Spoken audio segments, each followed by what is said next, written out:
Hello, I'm Jacob Ackman, and today I'm doing a speech titled Communication Within the Workplace, especially occupational therapy. I'm here joined with my audience of my beautiful parents, and I'm going to start with a rhetorical question.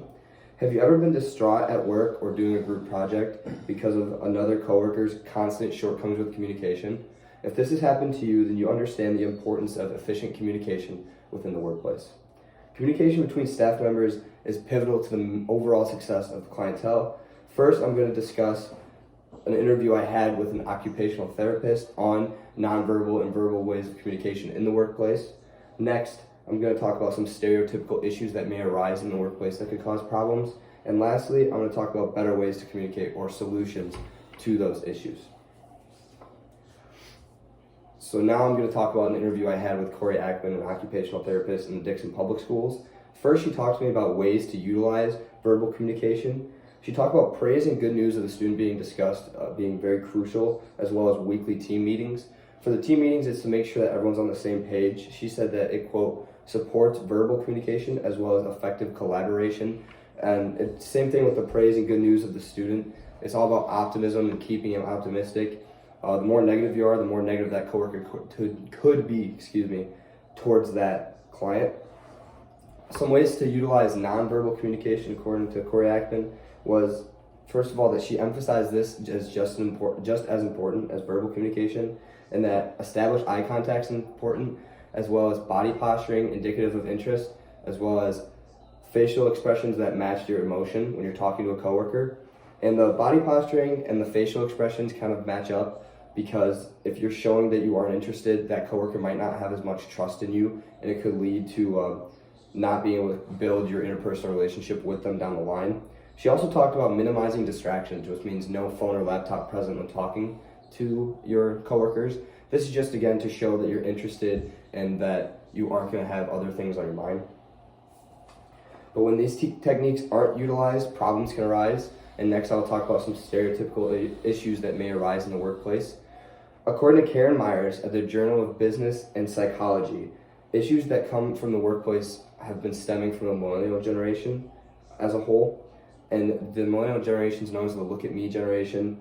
And she talked about the lack of work ethic, too self-confident, which could lead to a lack of loyalty, not being able to create functional work relationships with older members, as well as not being able to balance work with play. So as for the work with play, Myers talked about this because she said that with not being able to balance work and play, they're not able to get a heavy workload, which could lead to the higher, your boss not being able to trust you with as much, tasks. Talking about creating functional work relationships with older members, this could stem from a multitude of different things.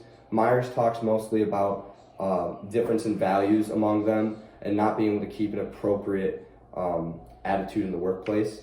But overall, Myers talked about how this generation could be solved. And I actually have a source from Matthew Lynch at Tech Advocate, who says that with all these problems arising, there are better ways to communicate, especially some ways in public school settings. So one is recognition and leadership. He said that it's important to get praise from authority just to know you're doing the right thing, just so you know you're not going under the radar. Some people believe praise can be like a big motivator for them. Another is electronic capability. You have to be able to know how to use your email, access phone numbers, and stuff like that. Not being able to do this could result in angry coworkers, parents, and in some extreme cases, students.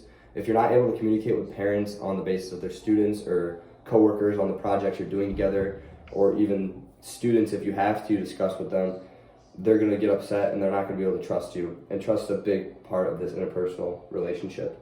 The last thing he stressed was the importance of communication and how key it is. Some schools don't rely on it as much, and that's why he talked more about recognition and leadership, to recognize that they're doing well communicating. That's going to help them communicate better in the process. So just as a review of my main points, first we talked about an interview I had with an occupational therapist. After that, we talked more about some stereotypical issues that may arise when you deal with communication in the workplace, and we wrapped it all up with a talking about better ways to communicate, especially in a school setting. And this just goes back to my main point, which was that communication in the workplace is pivotal to the overall success of your clientele. To conclude, I think that efficient communication could equal ample opportunities to succeed.